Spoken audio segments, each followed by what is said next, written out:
Olá pessoal, graça e paz, sejam muito bem-vindos ao nosso canal ET Crente Evangelho e Teologia, um canal para falar do Evangelho, da teologia, da Palavra de Deus, testemunhos para edificar o teu coração.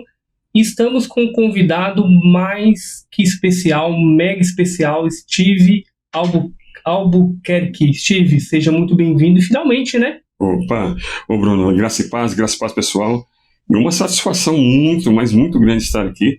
E também eu entendo o peso da responsabilidade também de estar aqui, porque afinal de contas, vamos falar da palavra de Deus, e a palavra de Deus maravilhosa, santa, e é uma responsabilidade muito grande também.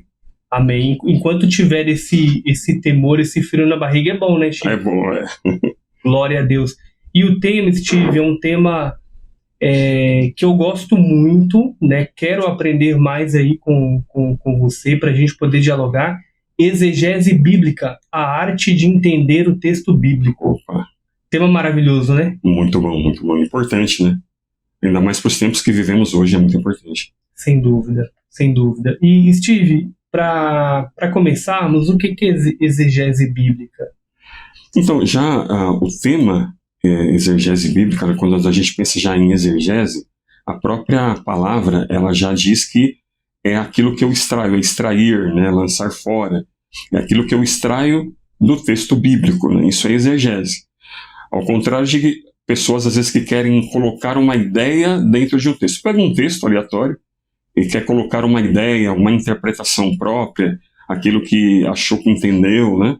E coloca uma ideia dentro de um texto, aí ele faz uma exegese, né, que é lançar para dentro do texto uma interpretação, quanto a exegese é o contrário, é trazer a interpretação do texto.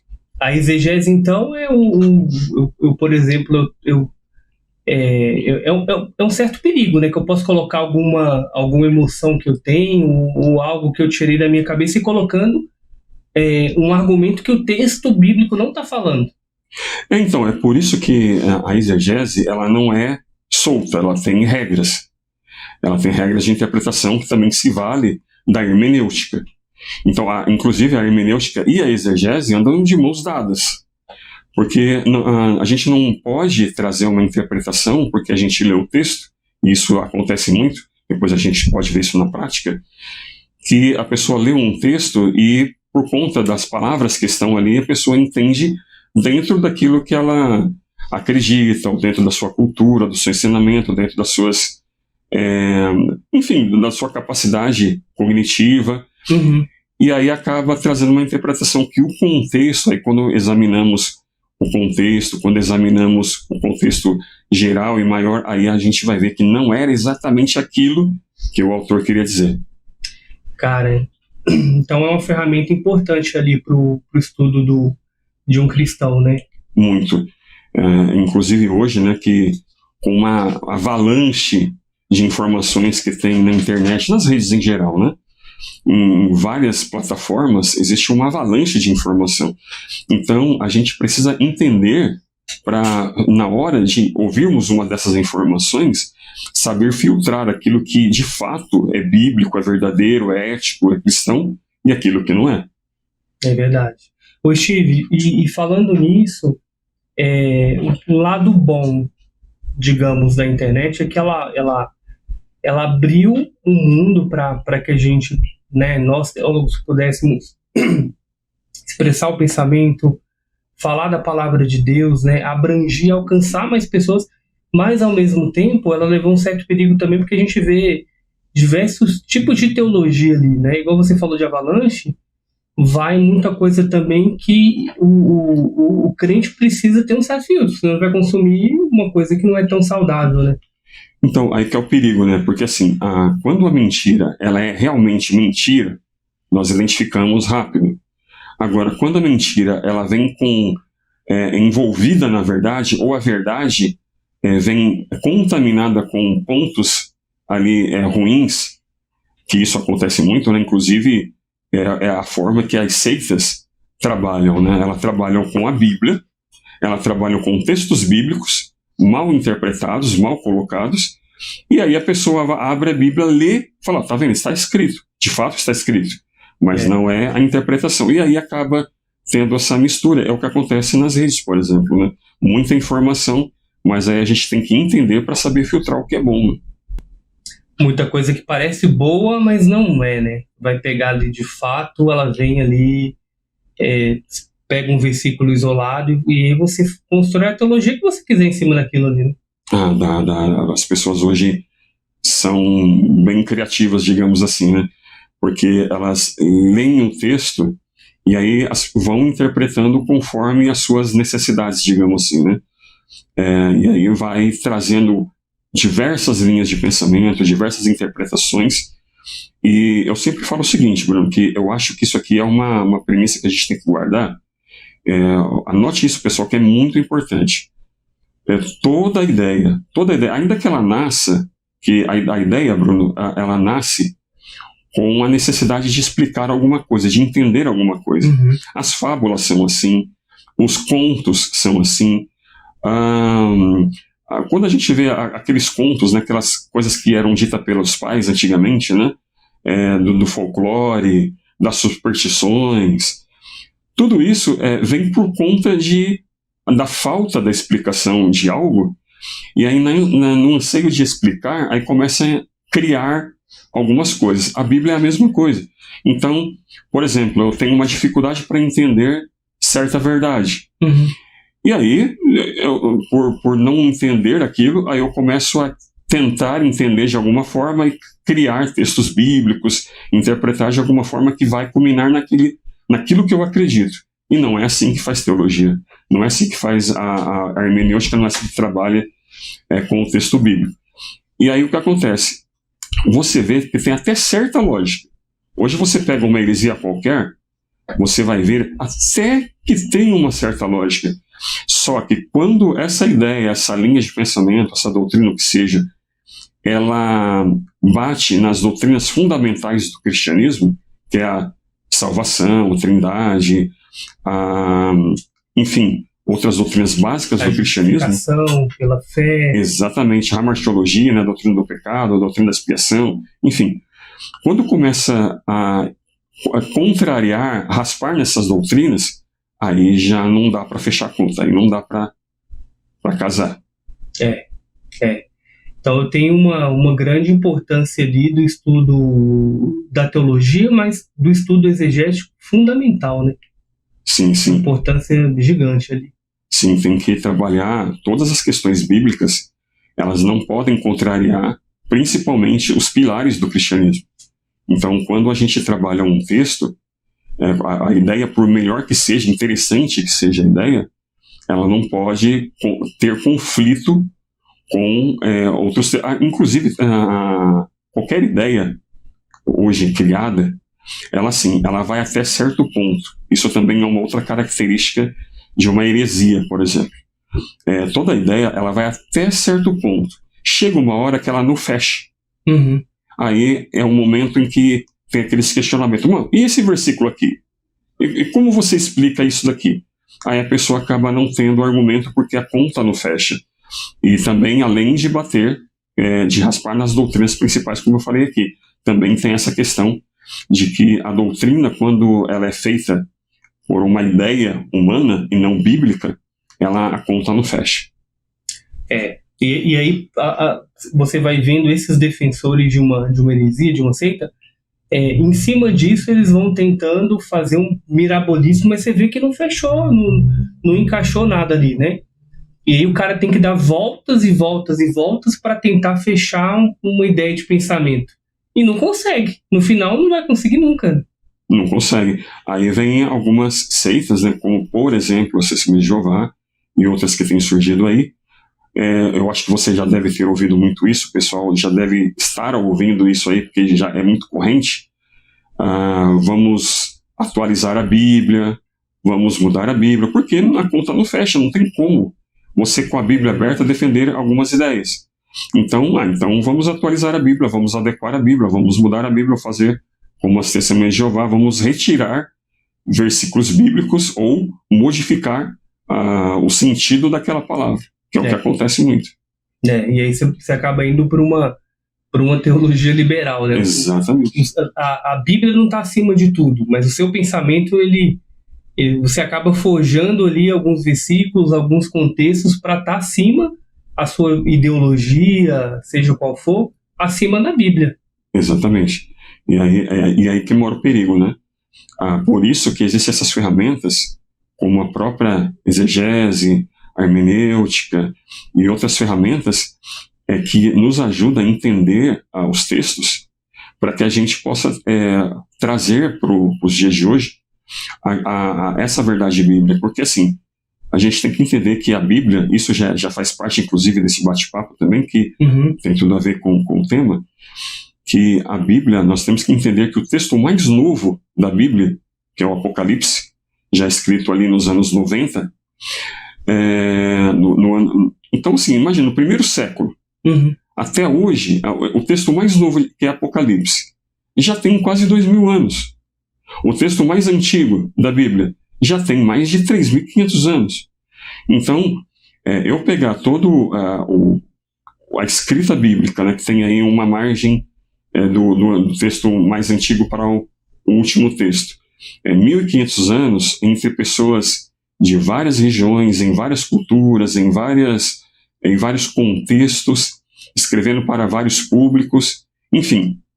Aí eu tenho que trazer isso para hoje, para como eu aplico hoje, dentro desse contexto que nós vivemos, como nós aplicamos isso hoje. Aí tem todas essas ferramentas, né, como a própria exegese, como a própria hermenêutica, para que eu possa entender o que se passou naquele momento e como eu aplico hoje, para a nossa vida hoje, para a igreja, né, para os irmãos, enfim. Sensacional.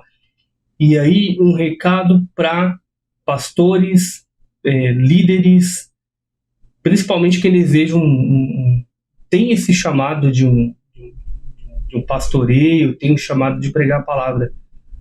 Tem que estudar, né, Steve? Então tem que pegar ali o texto bíblico e eu vou te dar um exemplo que já aconteceu comigo algumas vezes. Lógico, se chamar de imediato eu vou levar uma palavra, se for pego ali de supetão.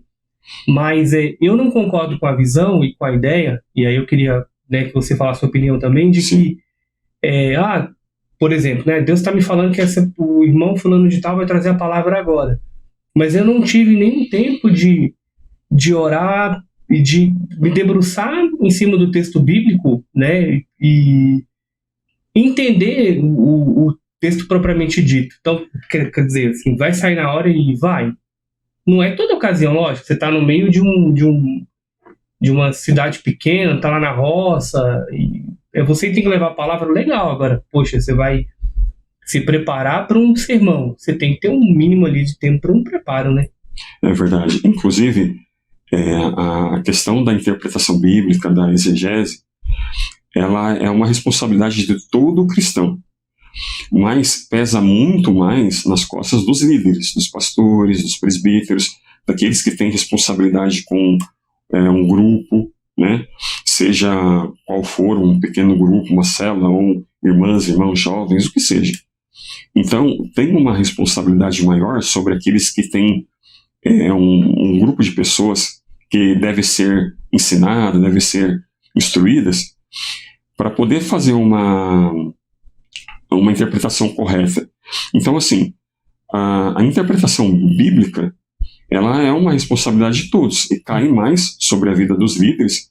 Por isso que é importante até se debruçar mais em estudo.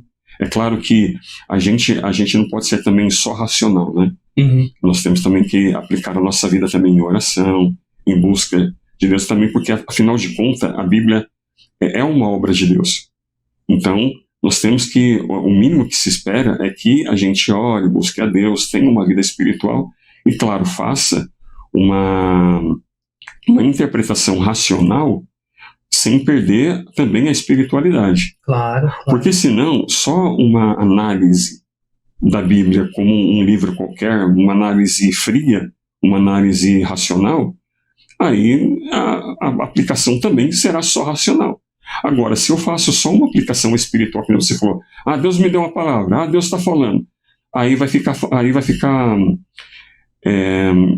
não me veio a palavra agora, mas é só só o espiritual sem o racional, né?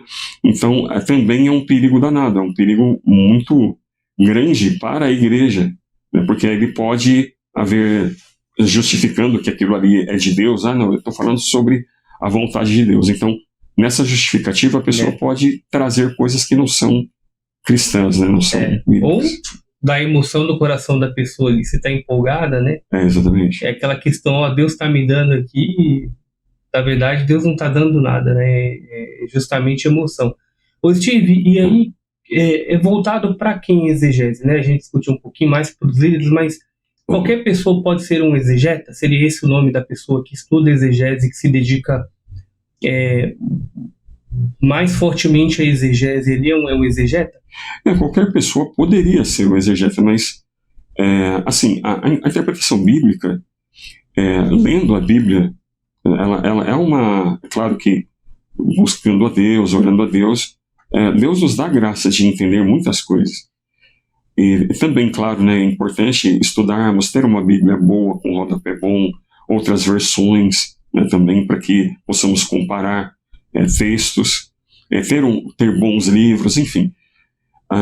Mas, assim, é importante a gente buscar o conhecimento. Como você falou no começo, hoje nós temos aí muitos lugares que podemos buscar esse conhecimento, muitas plataformas, muitos lugares que podemos buscar esse conhecimento, além do material impresso, mas também entender a proposta da igreja, por exemplo, né, porque aquilo que nem a gente tem hoje várias linhas, a linha pentecostal, né, a linha que é chamada de reformada, enfim, entender também qual é a proposta da igreja, porque senão a pessoa acaba seguindo uma linha onde a igreja acaba não caminhando por aquela linha, né? Entendi. Mas a interpretação não é mesmo? Então, mas aí dentro da interpretação bíblica existem algumas linhas de pensamento que também pode ser diferente em cada denominação. Então, por exemplo, para a gente poder ilustrar, né, para o pessoal, eu posso ter um texto bíblico, fazer uma boa exegese, mas dependendo do meu viés teológico ou da minha igreja, ela vai pender para um lado ou vai pender para o outro ali. E aí você pode ter conflito com a sua igreja. A gente, assim, quando a gente recebe Jesus como Salvador, quando a gente vai à igreja, quando a gente começa a caminhar no cristianismo, a gente não tem o pastor não chega na gente e fala assim, olha, qual doutrina, qual ensinamento bíblico você quer escolher? Você quer ser calvinista? Você quer ser arminiano? Você quer ser pré-tribulacionista, pós-tribulacionista, mid? Você quer ser o quê? Amilenista? O pastor não chega para a gente com um pacote de doutrinas para que a gente escolha. Não, a gente vai pegar aquilo que é corrente da igreja. É verdade. Então a gente recebeu Jesus ali, vai ficar ali, e aquilo que aquele grupo acredita é o que a gente vai seguir. Só que na caminhada cristã, de repente lendo, conhecendo, a gente pode pode ter um entendimento de uma outra linha de pensamento. Não é pecado isso, desde que não seja heresia, desde que não seja fora, como eu falei aqui, não conflita com as doutrinas básicas do cristianismo. Pode ser que a gente, de repente, um arminiano vire calvinista arminiano, e outro, enfim. Um pré vira pós vira pré, enfim. A questão em outras linhas aí, né? Mas não tem problema. A questão mas e a igreja, como fica? Porque daí eu vou acabar me incomodando com a igreja, com o grupo, e também eu posso trazer problema para o grupo, porque eu estou diferente daquilo que segue a igreja. Exato. E aí das duas, a igreja muda, você vai mudar de igreja. Então, aí vai ficar complicado. Vai ficar complicado, né? Mas e até uma questão de maturidade, né? Eu passei anos sem conhecer outras visões e foi bom, até porque quando você conhece o evangelho, igual você falou, né? O pastor não te apresenta, então e assim, de fato, você não se preocupa com essas coisas, né? E aí, à medida que você vai crescendo na fé, ou você vai sendo vocacionado para um ministério, por exemplo, você começa a estudar, cara, historicamente eu tenho essas visões, você começa a entender e fica um pouco maduro. E aí, muitas vezes, o que acontece? A pessoa é arminiana, ela começa a ficar mais radical, ou ela fica calvinista no tutano ali, radical também, sabe? Aqueles defensores de Calvino. Exato. E aí, com o tempo, ela fala, não, peraí, eu tô muito radical, eu vou ficar ali, talvez um calviniano, eu tô em cima do muro ali, né? Ou assumir ou outra. E faz parte ali da maturidade também, né? Também vai da forma que a pessoa interpreta, ou a linha que ela segue, ela pode também continuar naquele grupo, mas ela tem que ser assim neutra, né? Falar, olha, nós aqui temos essa proposta, de repente eu creio nesta proposta, mas aqui nós temos essa proposta. E aí a pessoa pode estar ali, né, servir a Deus ali, buscar, né, somar com os irmãos, com a igreja, apesar além de defender uma linha diferente. Isso também, assim, como eu falo, pode ser que dá um pouco ali de incômodo dos dois lados, mas é possível de conviver em harmonia, pensando em linhas diferentes, não tem problema nenhum. Dá para conciliar. Desde que eu não queira catequizar as pessoas, exato, né? Exato. Porque senão aí vai ter conflitos. Aí sim tem conflito. E nós temos aí defensores ferrenhos, não de Jesus, né, de Calvino e de Armínio aí, que não tem necessidade. Talvez até um tema pro próximo debate, mas não precisa, né? Mas o cara quer catequizar ali, não, você tem que ser calvinista e tal, aquela coisa toda. Não precisa, né? Realmente. Assim, as pessoas defendem, cada um defende sua linha, tem seus argumentos, são argumentos muito bons, cada linha, independente de qual seja, mas a gente tem que ter um pouco desse toque, dessa sensibilidade, né? Eu estou num grupo que é diferente, tudo bem, se eu quero ficar ali, então eu vou trabalhando assim, mas eu sei que tem duas propostas, eu posso mostrar duas propostas sem fazer tumulto, né? Claro. Dá para poder dialogar, dá para conviver muito bem, sem dúvida. Sim. O Steve, uma dúvida que sempre ocorre, e aí a gente pode explorar, e ocorre e eu vejo que o pessoal acaba bagunçando também. Então a gente tem 3 palavras muito comuns em teologia, que é a exegese, a homilética e a hermenêutica. Qual que seria a diferença entre as 3?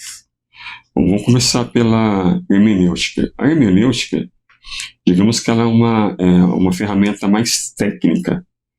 Ela analisa a Bíblia, ou analisa os textos bíblicos, de uma forma, digamos assim, mais técnica, no sentido de olhar para o texto para tentar entender em que época foi escrito, qual o contexto que foi escrito, quem escreveu, para quem escreveu, a linguagem que era usada naquela época, a cultura, qual foi a proposta do autor, inclusive qual é o gênero literário, né?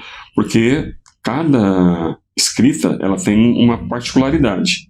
Então, se você escreve uma poesia, ela vai ter uma estrutura para a poesia. Se você escreve um texto profético, ela vai ter uma estrutura.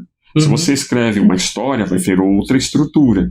Isso é muito simples de notar. Por exemplo, se você pegar uma bula, pegar uma receita, qualquer receita, pegar um texto, uma história, uma música, uma cifra, qualquer coisa, coloca um do lado do outro. Você já vai ver que há uma construção.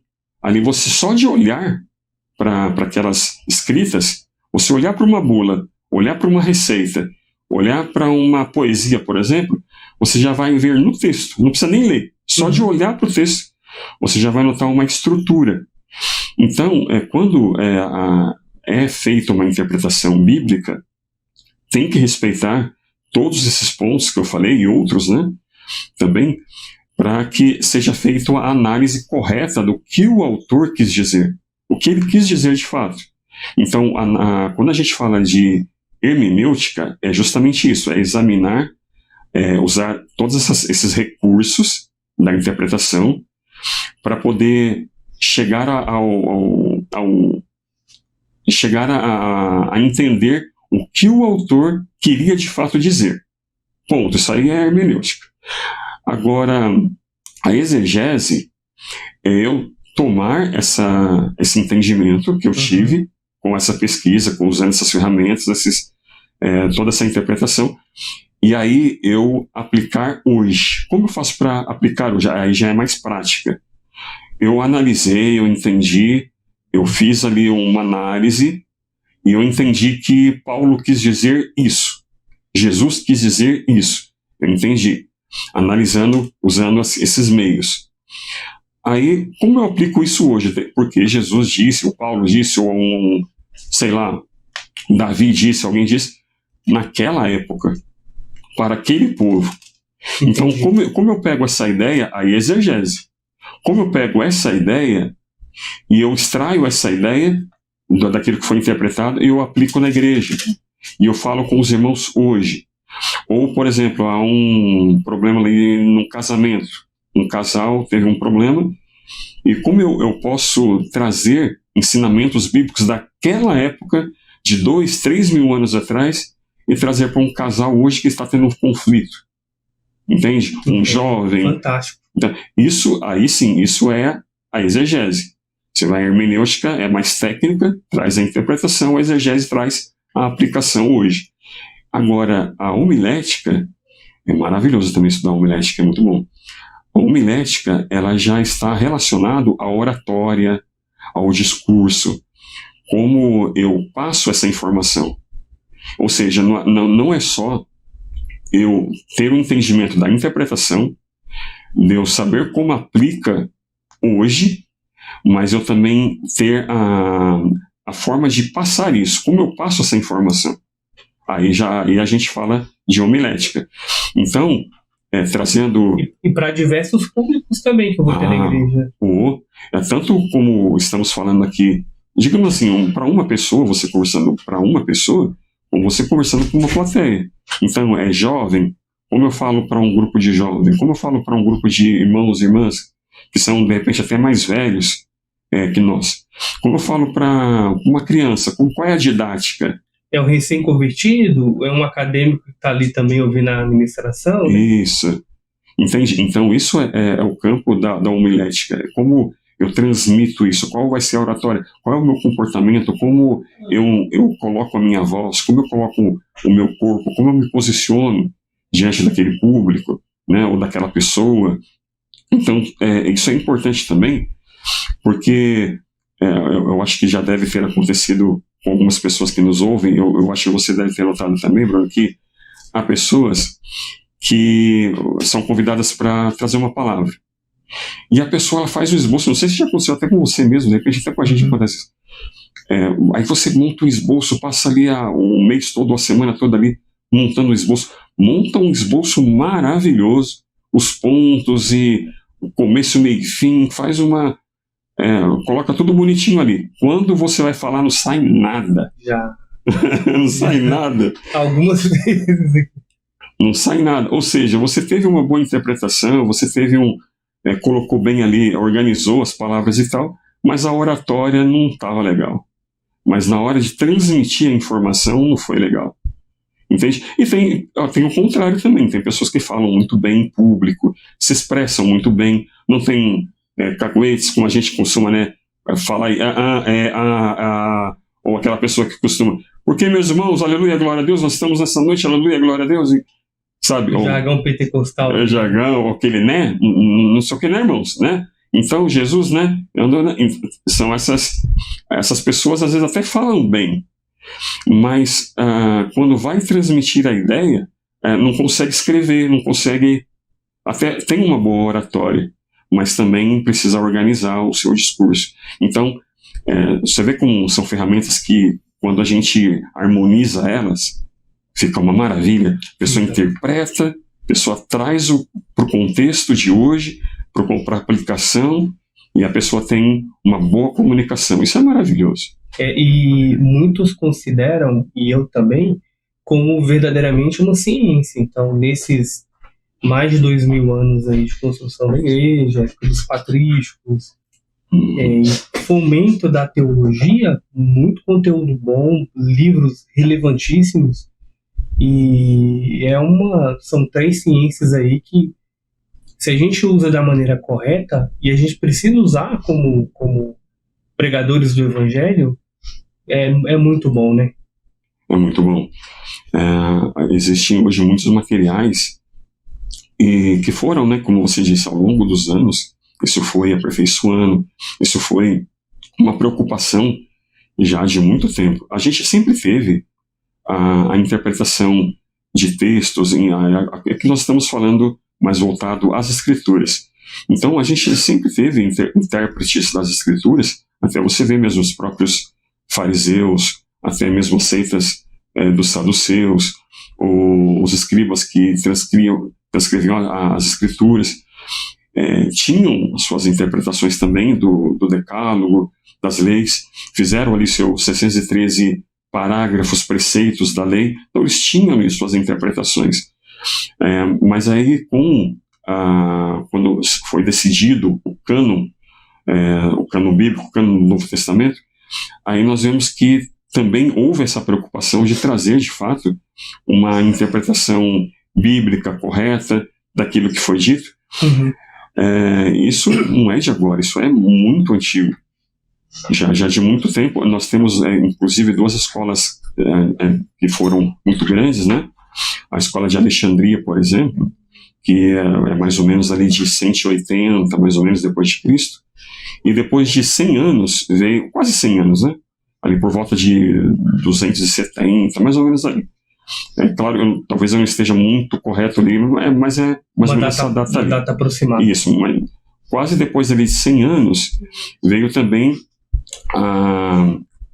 a escola de... Me ajuda aí. Antioquia? Isso, Antioquia. Então, essas duas escolas, que eram escolas para justamente trabalhar essas ideias, aí a gente vê também duas linhas que até hoje a gente pode notar aí.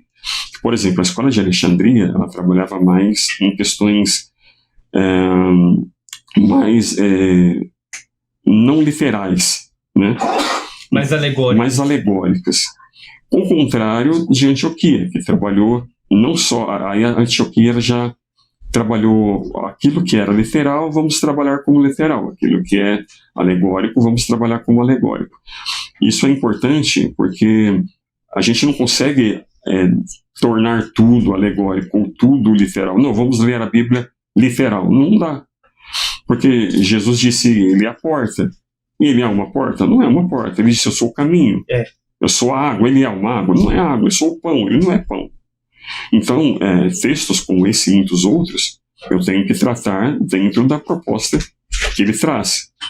Aí a gente tem que tomar esse cuidado hoje, porque o que a gente vê que era o que a gente está falando aqui, né? De trabalhar de forma alegórica, a gente vê até hoje. Pessoas que pegam um texto e traz tantas explicações, mas tantas ideias, e a proposta do texto, do próprio texto, não é essa. Exato. Quer ver um exemplo, a gente falando de hermenêutica, que eu gosto muito, que é do Salmo 137. Uhum. É um livro aí poético, que fala dos filhos da Babilônia. Uhum. 137, versículo 8. Filha da Babilônia, que hás de ser destruída. Feliz aquele que te dar o pago do mal que nos fizeste. Feliz aquele que pegar teus filhos e esmagá-los contra a pedra. Se você pega esse texto isolado, você está falando, cara, o cara está feliz de pegar um filho do outro e dar com ele na pedra. Só que você não pode... Bizarro. Bizarro. Só que é um livro poético, primeiramente é um livro poético. Uhum. E aí, historicamente, eles estão cativos. Tem toda uma questão de sentimento envolvido ali. Uhum. E aí, se você for levar na alegoria, meu amigo, se a gente vê coisas assim bizarras, né? Você sabe onde acontece isso? Muito nas parábolas. Eu vejo as pessoas que pegam uma parábola e toda parábola ela tem um assunto central. Só que a pessoa, ela acaba trazendo todos os elementos da parábola, tudo que tem naquela parábola, a pessoa acaba querendo trazer um entendimento. E aí vai ficar complicado, porque você pega qualquer parábola, né? Uma parábola que eu vejo muito, por exemplo, a parábola do bom samaritano, por exemplo. Uhum. Então, a pessoa quer alegorizar tudo. Quem era o bom samaritano, quem era o que significava aquele óleo, o que significava o vinho, o que significava o comércio onde foi levado ali o estabelecimento, o que significava o jumento, o que significava... Então, a pessoa quer pegar todos os elementos para poder trazer a interpretação de tudo que está na parábola, e essa não é a proposta. Então, isso é feito com o filho pródigo. Porque o filho que ficou em casa significa isso, o filho que saiu é isso. Os empregados é isso, a casa é isso, as bolotas lá é isso. E vai dando significado para tudo que tem na parábola. E ali não é, a proposta da parábola não é essa. E a gente não tem margem para poder fazer isso. Dependendo do texto, eu não consigo... Eu tô colocando ali da minha cabeça, né, da maneira que eu interpretei, sem uma técnica, sem entender o texto, que é a proposta da exegese, extrair o sentido real do texto e depois aplicar, aí vira uma farofa, né? O que a gente vê muito quando a gente vê pregadores que, às vezes, para trazer uma emoção, para trazer ali não só uma palavra, né, não só um ensinamento, mas de repente para mexer com a pessoa, para que a pessoa tenha uma reação, né? Tem pregadores que gostam disso, né? Ao ministrar, trazer uma palavra, gosta que as pessoas tenham reações, que as pessoas também ali de alguma forma entrem naquilo que ela está falando. Então, acaba às vezes, para querer ajudar de alguma forma que isso aconteça, traz ali entendimentos que não são bíblicos ou que não são ali a proposta daquele texto. É verdade. Ô Steve, do seu ponto de vista, quanto tempo você leva, assim, em média, para fazer uma boa exegese? Então, eu vou ministrar uma semana, alguns dias, para poder você levar. O que você acha a respeito, assim? Um tempo ideal, lógico, quanto mais melhor, né? Um bom preparo. Então, é um pouco relativo pelo seguinte: vai depender do quanto a pessoa o material que ela tem, ou o que ela já aprendeu, a questão da cognição dela, o quanto ela entende, consegue ligar as ideias, em olhar para o texto e ter uma interpretação. Então, assim, mas, como você falou, o tempo é muito importante, né? É importante que você leia o texto, tenha materiais, aí é investimento, né? Dá trabalho, mas é importante, é investimento.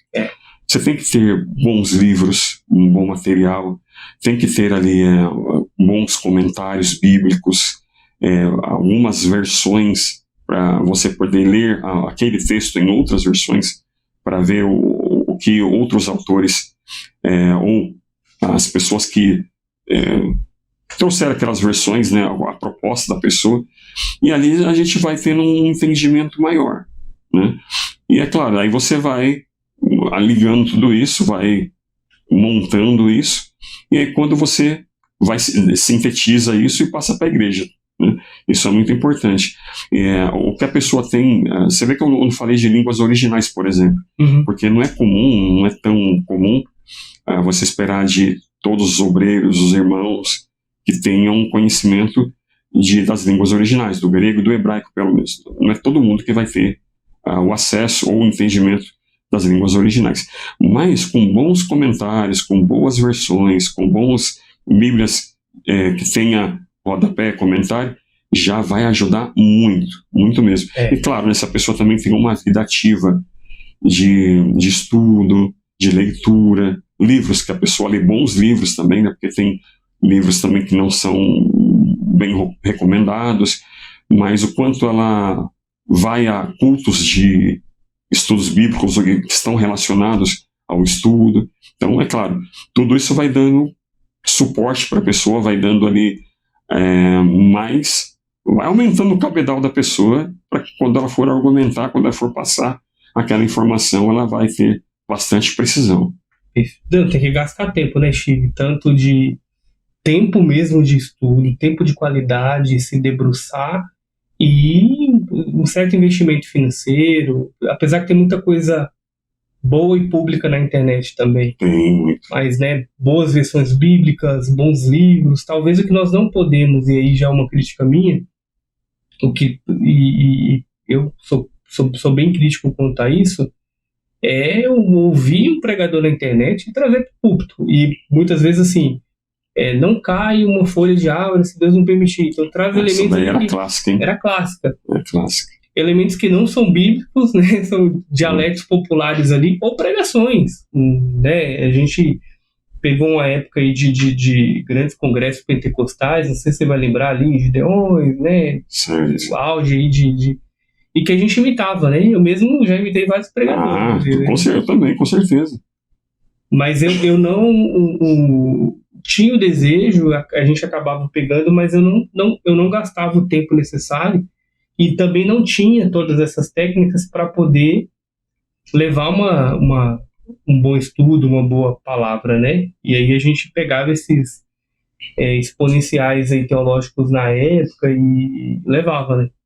Então, a gente, no começo, eu não acho ruim, quando até vejo hoje, por exemplo, um pregador que está começando, um jovem que está começando, que tem um estilo, que adota o estilo de alguém.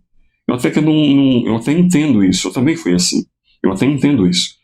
Mas com o passar do tempo, conforme a pessoa vai se dedicando, vai estudando, vai aprendendo, ela vai assumindo uma identidade própria. Aí a gente vai aprendendo a ser o que somos e passar a informação da nossa forma, do nosso jeito, e daí a gente vai assumindo a nossa própria identidade.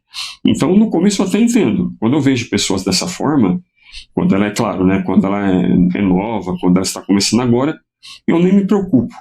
A gente até identifica alguns jargões, algumas coisas que são usadas por pregadores específicos, que você vê naquela pessoa, você já fala, já sei de onde é essa fonte aí. Já sei de onde vem isso daí. A gente brincava, inclusive, quando jovem, né, quando a gente começou a pregar, não só eu, mas outros jovens também da mesma época, que hoje, graças a Deus, estão todos aí, são pastores ou presbíteros, ou, enfim, estão aí na obra. E quando a gente estava começando, tinha muito isso, né? A gente chegava, brincava com eles assim, falava assim, eu tô com a original lá em casa, tô com a fita lá em casa. Quer dizer, era a fita, né? Eu tô com a fita lá em casa. Ou seja, que a gente quis dizer, né? Que a gente já sabe de onde veio aquela informação, aquele caguete, aquele estilo, né? Exato. E a gente literalmente replicava. Trazia, levava para os cultos. Steve, voltando um pouco à exegese, eu posso fazer uma exegese de um determinado pedaço do texto? Então, por exemplo, eu não vou pegar o capítulo inteiro, mas eu quero fazer uma exegese de um pequeno texto. Como que eu poderia trabalhar em cima disso? Aí é complicado, hein? Você pegar um pequeno texto, um fragmento de um texto. Eu já vi pessoas fazendo exegese da parte A do versículo, da parte B do versículo. Já viu isso? Assim, irmãos, eu só vou ver aqui, vou pregar, tal, a pessoa vai pregar. Eu só vou ler a parte B. A pessoa não lê nem o versículo todo, ela só lê a parte B, só a parte A do versículo. E ali monta toda uma pregação de 1 hora. Então, com um versículo? Ou com meio versículo. É um perigo muito grande de isso acabar sendo uma palavra não exatamente fiel à proposta do texto, né? Então, assim, é muito importante que, se a gente vai ter um texto para... A gente viu ali um versículo, achou interessante, quero passar esse texto. Mesmo que, de repente, eu não passe todo o contexto, mas eu tenho que entender que aquele texto que eu quero, ele está inserido em um contexto maior, para que eu entenda qual é a verdadeira razão daquilo estar ali, o que compõe tudo aquilo ali. Porque senão eu posso passar uma informação dentro só do que eu li ali de imediato, sendo que o contexto traz uma informação bem diferente. Vai ficar errado, né? Vai ficar errado. Inclusive, a gente pode até ver isso na prática, se quiser. Vamos. Vamos ver na prática. Me ajuda aí. Vamos abrir aqui, por exemplo, até quem está nos acompanhando pode fazer também, acompanhar a gente. Em Mateus capítulo 3, esse texto aí, ele é simples. Ele é simples de fazer uma exegese. É simples. Porém, ele é muito polêmico. muito polêmico. Capítulo 3. Mateus capítulo 3. Ele é um texto simples, analisando, como nós estamos falando aqui, de uma forma, usando as ferramentas da interpretação, da hermenêutica, da exegese. É simples, porém, para que, por conta de cultura, por conta daquilo que a gente já está acostumado, né, a ouvir, a entender, a gente tem uma dificuldade danada de entender esse texto. Olha só o verso. Digamos que eu vou pregar agora, Bruno. Vou pregar esse texto agora, hein? Vamos lá, vamos abrir aqui, igreja. Vamos lá, aqui, ó. Mateus capítulo 3, o verso 11. Diz aí pra gente. Mateus 3, 11. Mas você vai fazer o quê? Você vai pregar primeiro alegoricamente e depois alegoricamente.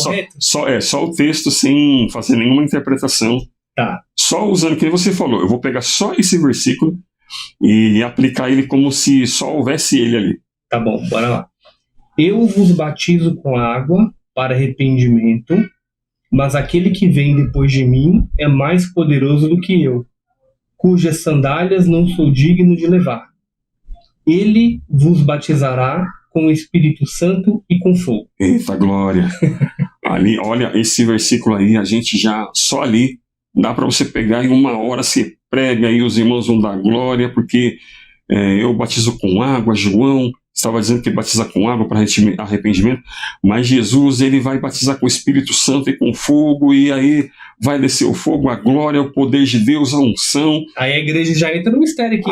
Maravilha, olha o que está dizendo aí, o Espírito Santo e fogo, né? Olha que coisa maravilhosa, né? Analisando, claro, só esse versículo, essa mensagem, ela traz para a gente uma ideia de avivamento, uma ideia de que Deus vai derramar um poder, uma unção. De um mover espiritual. Exatamente. Né? Essa é a ideia que a gente vê assim, de imediato do texto, seria muito dentro disso. Só que, será que foi exatamente isso que ele quis dizer? Agora é aí que vem a questão do contexto. A gente tem que analisar o que vem antes, o que vem depois. Vamos fazer primeiro a gente vai fazer a hermenêutica, depois a gente faz a exegese. Vamos fazer primeiro a hermenêutica, vai. Qual é a hermenêutica do texto? Bem, já no primeiro versículo,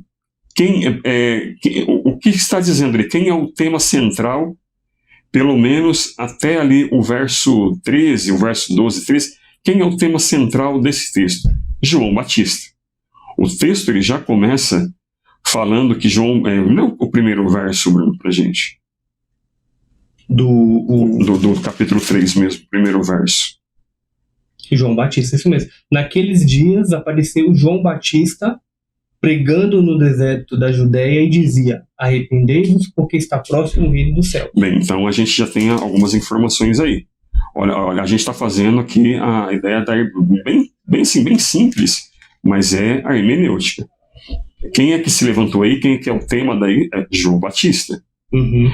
O que ele estava pregando? Arrependimento. Para quem ele estava pregando? Qual era o público dele? Bom, se ele estava pregando arrependimento, a gente entende que eram pessoas que precisavam arrumar sua vida, pessoas que precisavam se arrepender dos seus pecados, pecadores. Inclusive, a gente vê isso nos próximos versículos que ele vai... as pessoas iam até ele e ele pregava arrependimento e batizava as pessoas, porque ele mesmo disse que ele batizava para o arrependimento. Então, note só, quem é o personagem? João Batista. Qual é o tema? Arrependimento. Quem é o público? Pecadores que precisam de arrependimento. Aí chega no verso 7, aparece um povo ali que eles estavam querendo dar uma ludibriada no João. É verdade. Chega no verso 7, tem umas pessoas que não queriam se arrepender, mas queriam chegar ali, ser batizados. Aí João pega, olha só, lembra que o tema é arrependimento. Uhum. O que chega no verso 7? O que João Batista fala para esse povo que queria chegar ali e não se arrepender? Pode falar? Pode. Vendo ele, porém, que muitos fariseus e saduceus vinham ao batismo, disse-lhes: raça de víboras, quem vos induziu a fugir da ira vindoura? Produzi, pois, frutos dignos de arrependimento. Olha só, ainda o tema está vivo ainda. Olha só o tema. arrependimento, e agora para pessoas que não queriam se arrepender, eram religiosos, mas não queriam se arrepender. E ele dá essa palavra dura. Aí ele continua nesse mesmo tema. Lembra da temática. Então, vamos para o contexto. Ele continua nessa mesma temática, falando sobre arrependimento para esse público que não queria se arrepender. Aí lê o verso 8. Produzi, pois, frutos dignos de arrependimento. O verso 9. E não comeceis a dizer entre vós mesmos: temos por pai Abraão, porque eu vos afirmo que destas pedras Deus pode suscitar filhos a Abraão. Ou seja, eles queriam justificar, né, aos seus erros. Mas somos filhos de Abraão. Não vem dizer isso aí para mim, porque Deus pode até pegar essas pedras aqui e fazer filhos de Abraão. Então, não vem querer para cima de mim, não. Você tem que se arrepender, sim. A pregação era essa: se arrependa, sim. Aí, o versículo 10, que antecede o que a gente leu, né, que é o verso 11, vai aclarar o que diz o verso 11. Olha o que diz o verso 10. Já está posto o machado à raiz das árvores. Toda árvore, pois, que não produz bom fruto, é cortada e lançada ao fogo. Então, você vê aí que João Batista ele fala: o que é lançado ao fogo? A árvore que não produz um bom fruto, que não tem arrependimento. Então, quem não produz um bom fruto é cortado e lançado ao fogo. Vamos pular o versículo 11 que a gente leu. Vamos pular o versículo 11. Aí, de repente, chega o versículo 12. O que diz o verso 12? A sua pá ele a tem na mão e limpará completamente a sua ira. Recolherá o seu trigo no celeiro, mas queimará a palha em fogo inextinguível. Tá vendo? Aí o que acontece? A gente pulou de propósito o verso 11, só para que a gente tenha uma ideia que o verso 11 ele está inserido entre o verso 10 e o verso 12, que diz assim: não arrependeu? Vai para o fogo. Chega o verso 12, não arrependeu? Vai para o fogo. Então, o que exclui o verso 11 desse contexto? Nada. E aí é dessa forma que acontece a interpretação. O verso 11 ele está inserido nessa lógica. Inclusive, a mesma lógica do verso 11 é a lógica do verso 12. Por que fala então Espírito Santo e fogo? É o que está escrito no 10. O que é bom ele separa e o que é mal ele queima. Não é o que está escrito no 10?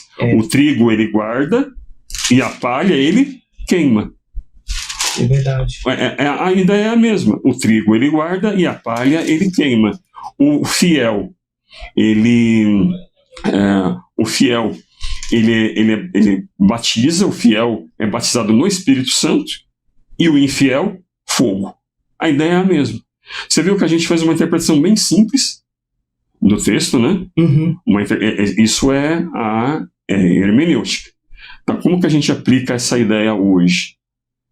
A gente aplica dizendo que nós temos que olhar para a nossa vida. Sabemos que somos pecadores e carecemos da graça de Deus, do amor de Deus, para poder para que Ele nos salve, para que Ele limpe a nossa vida, como diz aí o verso que Ele vai limpar, Ele sempre nos limpar, né, fazer essa obra, e para que a gente tenha, por Ele não sofra o juízo eterno, mas seja por Ele guardado, como diz o verso 12, que o trigo, se nós somos trigo, ele vai fazer o que com o trigo?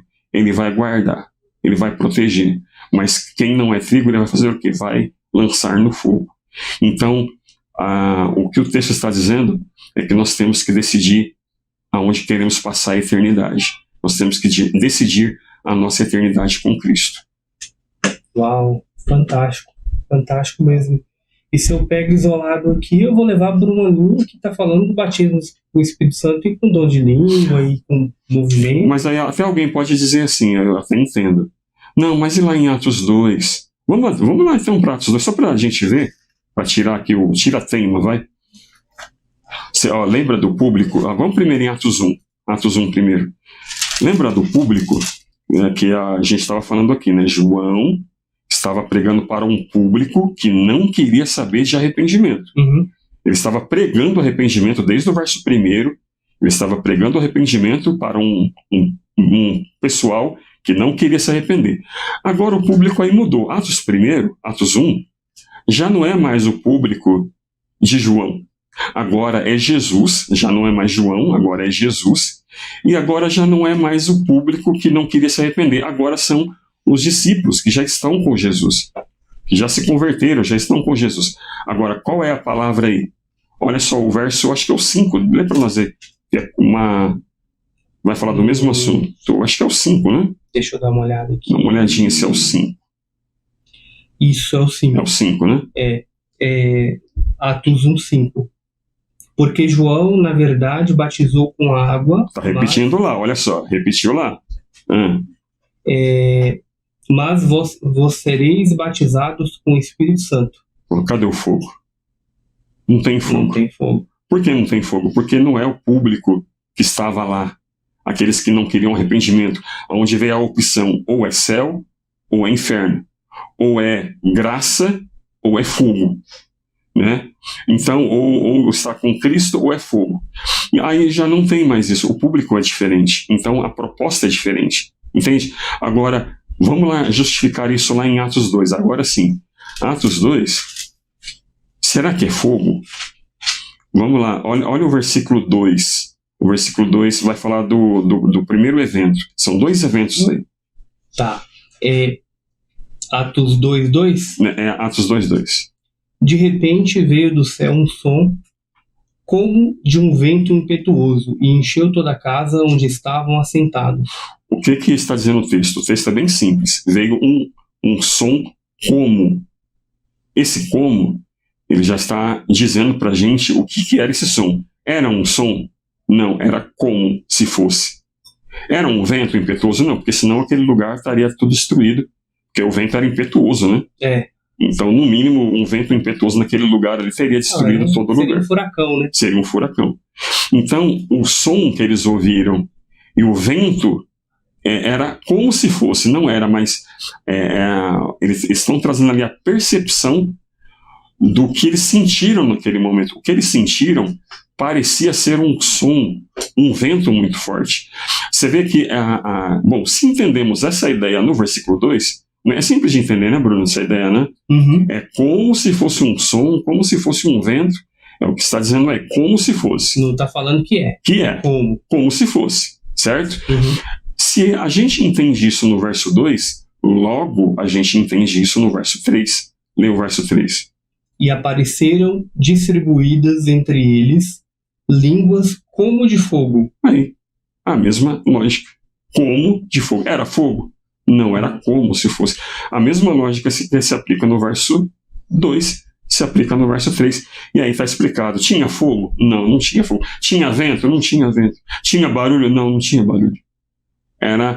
Isso foi a percepção que eles tiveram por conta da glória de Deus que veio sobre eles. Era uma coisa tão inexplicável que eles sentiram, que a forma que eles explicaram isso, olha, parece um vento, um fogo, um negócio que veio, um barulho. Era isso. Aí explica, não tinha fogo.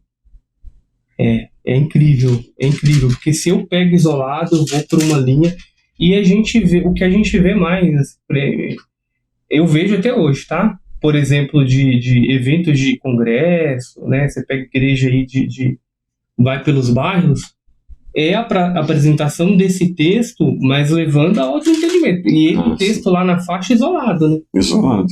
Aí que é o perigo, né? Quando a gente isola, também a gente fez aqui essa interpretação para entender, né? Você vê que isolado é uma maravilha, mas quando a gente traz para o contexto maior, aí a gente vê que não é exatamente isso que o texto queria dizer. Exato. Steve, então só reforça para a gente aí a grande importância fundamental, crucial, e aí eu volto aí para os líderes, pastores, presbíteros, principalmente quem está à frente tem que se dedicar um bom tempo aí a estudar aquilo que você vai pregar.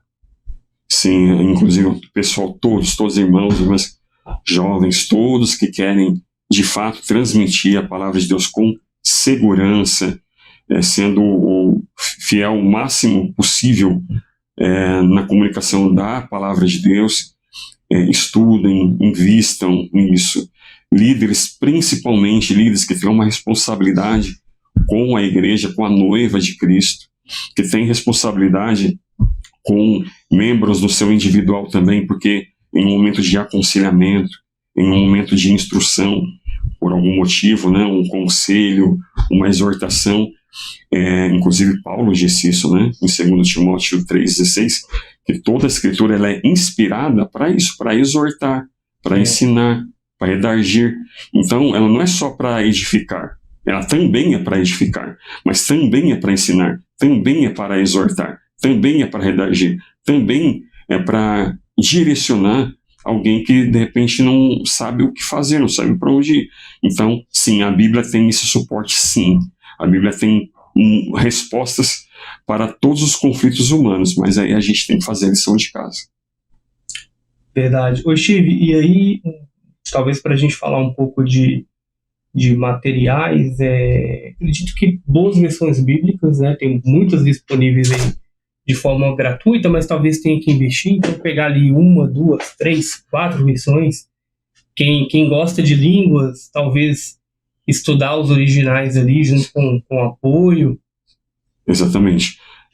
Então, assim, investir o básico, né? Vamos no básico. De repente a pessoa não tem exatamente assim uma condição ou até mesmo tempo ou condição para poder investir no estudo mais aprofundado, ter ali um tempo de estar em uma sala de aula. Hoje online também a gente tem essa possibilidade hoje de estudar online, mas por algum motivo a pessoa não tenha tempo suficiente para isso.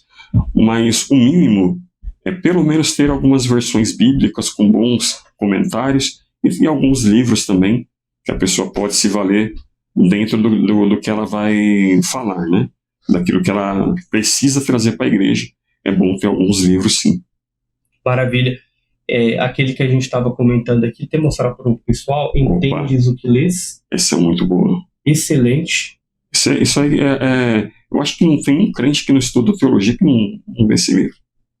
Ele foi recomendado, no mínimo, por 3 professores meus. Sistemática, eu me lembro que Profetas Maiores e Hermenêutica também. Ele é do Gordon Diffie e Douglas Stuart. Muito bom, né, Chico? Esse livro é muito bom. Eu acho que não tem, como eu falei, eu acho que não tem um crente que fez teologia que não lê esse livro aí. Excelente. E eu trouxe também o do Gruden, Teologia Sistemática, também vai te ajudar a entender as doutrinas. Tá aqui, ó. Esse livro é bom também. Esse aqui não é o maior. Esse aqui nós fizemos um episódio de sistemática. O Gruden é uma referência na sistematização, mas não tem só ele, tem outros também, né? Uhum. E praticamente uma Bíblia. Deve ter aqui umas... Olha, esse aqui tem 700, quase 800 páginas. Uau. E ainda não é o maior dele. Olha só. Né? Tem um maior aqui. Então são ferramentas, né, Steve, que nós temos aí para poder suportar e apoiar no nosso ministério, né? Exatamente. É muito importante. A gente quer ter uma qualidade, que os irmãos tenham a qualidade mesmo de entendimento e não serem enganados por ventos de doutrinas. E é importante que a gente saiba trazer alimento sólido para os irmãos. A gente saiba transmitir a palavra de Deus para que os irmãos, quando vêem alguma coisa que é diferente daquilo que o próprio Paulo falou isso, né? Que quando alguém ouvir alguma coisa que é diferente do que tem sido pregado, a pessoa já identifica na hora e fala, isso não é correto. É verdade, é verdade.